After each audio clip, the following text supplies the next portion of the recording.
So this door was missing its spring and latching piece for the detent. It still has the detent plate. I ordered a kit. There's the spring. This kit here comes with a socket head cap screw shouldered, and then the roller wheel for the detent. So I'm going to find which tap here is the same as this thread and go ahead and tap that hole right there. It looks like a 1/4 is the right pitch in diameter. It's actually a little bit smaller than a 1/4 I'm sorry, than a 1/4 of an inch on a major diameter, but that's okay. This pitch fits just fine. So it appears the reason all that was the way it was is that whatever was in there was broken off. So the proper drill size for a 1/4 hole is a number 7, which is 0.201. I don't have that. I have a 13/64, which is 0.203. So that will work. So this is turning into more of a project than I had hoped. Drilling out that, it appears to be some sort of hardened steel, and not making much headway. The other thing I'm noticing is that this is very loose, which means that the hinge pin is worn. This one's not so bad. So I think I'm going to just drive out the hinge pin, remove this hinge piece from the door, be able to set this up in my drill press to better drill out that and install the new piece, and then with a new pin I'll be able to have this all done right. So I think the best, because I can't get to this because of the door, just have to remove these 3 Phillips screws, and I have the paint as my indicator as to where to reinstall that hinge into. Thanks to an impact driver, I was able to remove those 3 Phillips head screws. There they are. As you can see, like I said, I've got a nice indication of where I need to reinstall the hinge into. To drive the pin out, I've got a socket that's slightly larger than the head of the pin, and I've got that driver, that drift, and beaten on it with that hammer. So I've got it part way out. I'll just finish it now. Alright, I'm sure some of you are saying it's not the pin, it is the little bushings that are inside. And yeah, sure enough, if I slide that pin in, you probably can't see it on camera, but I can feel that it's got more play in there than I'd like. Yeah. So it's the bushings that get replaced, but I think you buy it as a kit. Guess I can check the other side. It's kind of hard to tell with the detent and the spring in there whether that's got some floppiness. The bottom one, oh yeah, the bottom one, actually it's the top one on this is really loose.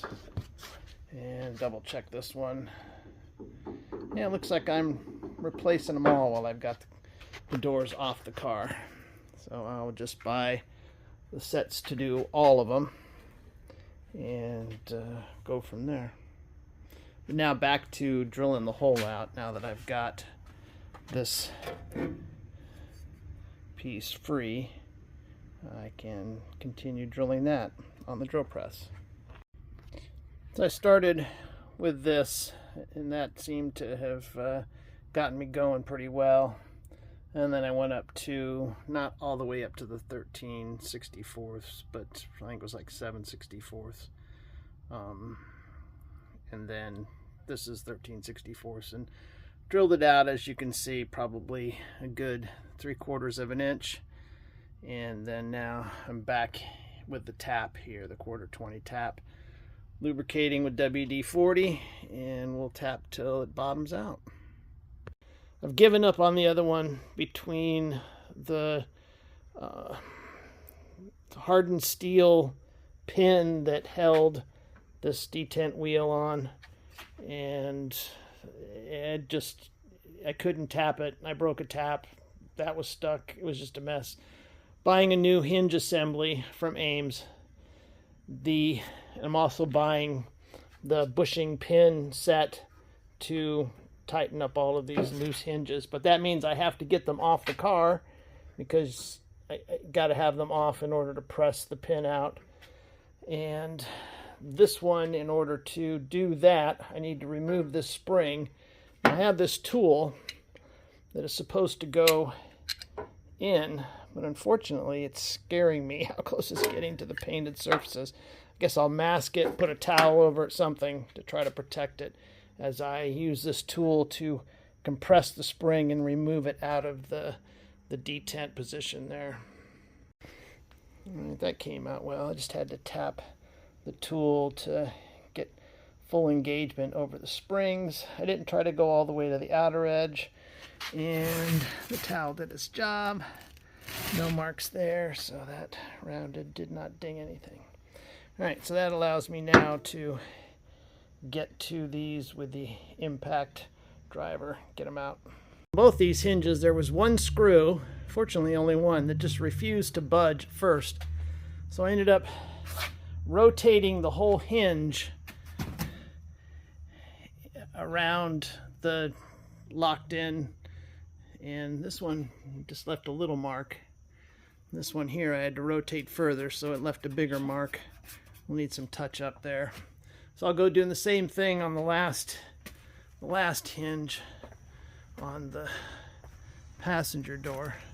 Those two are out. That's the stuck one. I'll just rotate it away, and I do it just by I wrap a towel around this part of the hinge and just grabbing it with a big crescent wrench and rotating.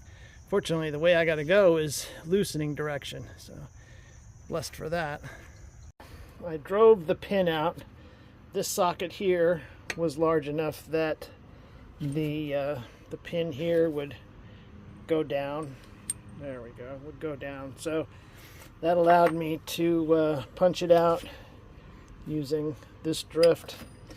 Once it was out, then I used a smaller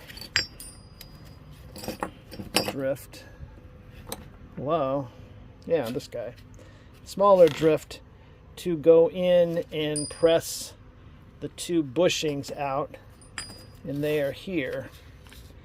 So in looking at them, it appears to me in the replacements they're going to be these smaller ones here, and so I'll drive them in and then install a new pin and create a new hinge for this side. I aligned this outer hinge to the inner hinge so that it looked like that side. And then these pins get driven in from the inboard towards the outboard side. That one you can see is like that. And then I compared it to the other side just to make sure. So I greased all of the contacting surfaces and drove the pin in, and we're all good. Nice and ready to roll. So we're on to the other door. I may as well put in the Phillips screws that hold the hinges to this door, this being the driver's door, and make sure I get anti-seize on the threads. Alright, I very carefully aligned this hinge to the shadow on the face of the door, and I'll do the same thing with the new hinge. Everything appears to be the same on the new hinge from the old. In the meantime, though, I went ahead and shot primer all over that new hinge so that it will accept the paint. And I've got the spring compressed in this tool, and then if this is held up part, it provides the most clearance, and then you easier with two hands. Okay, with that up you get the most, and then you go and you can't do it one-handed, but you rotate that underneath into there, and that allows the bottom one to slide over that tab there. That's the way that looks, and then you just loosen that and it releases the tension, and then you can extract that tool from the spring.